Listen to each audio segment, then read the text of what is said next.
So, in this explainer, we're going to demystify the Linux command line. We're going to take what looks like a pretty intimidating tool and show you how it can become your most powerful, most efficient ally for getting things done on your computer. Let's kick things off with a frustration that I'm sure we've all felt. You know the one. You're trying to find that one specific file, and it's buried deep inside a bunch of folders. With a normal graphical interface, that means you're just clicking through this maze of windows. It can feel like such a chore. And this slide just lays it out so perfectly. On the left, you've got the graphical way, that whole winding path of clicks. But on the right, the terminal method. Boom, one clear, direct command. It's all about finding the absolute fastest route to get your task done. No fuss.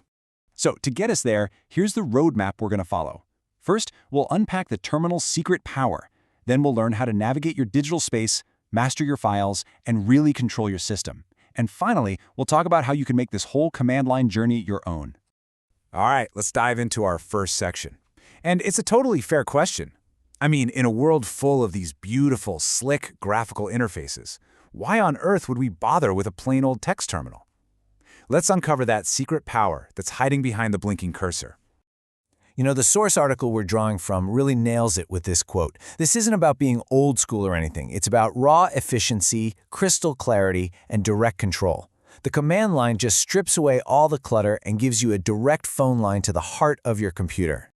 Okay, so with that why out of the way, let's get into the how. Before you can do any of the powerful stuff, you just have to know how to get around. This is the absolute fundamental skill, and believe it or not, it all starts with just one command. Meet your new best friend, the CD command. It literally stands for Change Directory, and it's your main tool for moving around. Basically, just think of it as your new double-click. But wait, it gets so much better, because you don't have to type out those crazy long folder names every single time. You just start typing the first few letters, you hit the tab key, and it just auto-completes the rest for you. This makes flying around your system incredibly fast. Okay, but let's be real for a second. This is something that happens to everyone. After you use CD a few times, hopping from one directory to another, it's so easy to get a little turned around and ask yourself, wait, where am I right now? And the answer is just 3 letters, PWD. It stands for Print Working Directory, and it does exactly that. The second you feel lost, you just type PWD, hit enter, and bam, it shows you the full exact path of where you are. Instantly, you've got your bearings back. All right, so you're a pro at navigating now. You can get anywhere you need to go. Now, let's start actually doing stuff with the files and data you find, right from the command line. So when you want to peek inside a file, you've got a few go-to tools. For short files, CAD is awesome. It just dumps the whole thing right onto your screen. But for bigger files, trust me, you're going to want less. It's what's called a pager, and it lets you scroll through content one page at a time, so you're not just flooded with text. You'll also see tools like More and Most out there, which are kind of variations on the same theme. Now, this next one, grep, is an absolute game changer.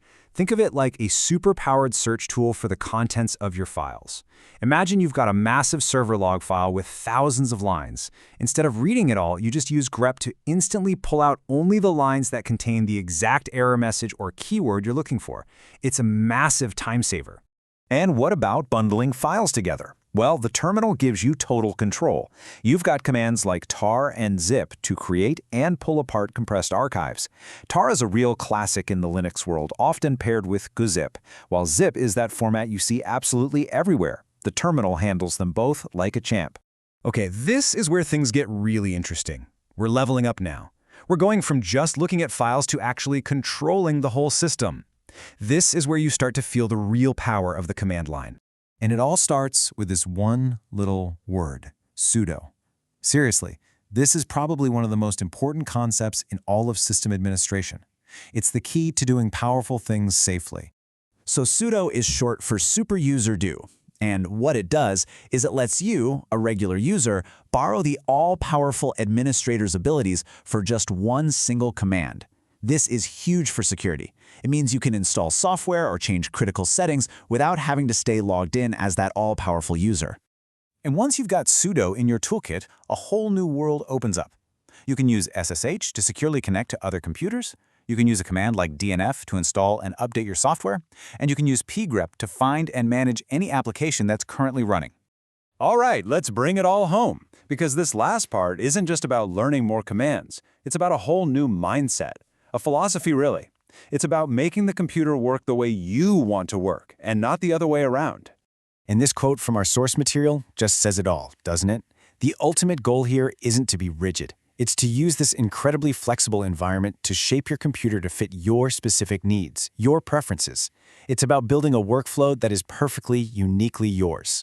And a perfect example of this philosophy in action is the alias command. It's so simple. You just take a long, complicated command that you type all the time, and you give it a nickname, a short, easy-to-remember shortcut. So as you see here, instead of typing a long command, now you can just type LL. You're creating your own custom commands. And that's really the big idea we want to leave you with. The terminal isn't just a set of tools someone else handed you. All these commands, they're just the building blocks. They're Lego bricks. The real magic happens when you start snapping them together to design your very own super efficient workflow. So we've given you the foundation, right? The essential building blocks to get you started. But the real journey, your journey, is just beginning. And it really leaves you with one big question to think about. Now that you have the building blocks, what are you going to create?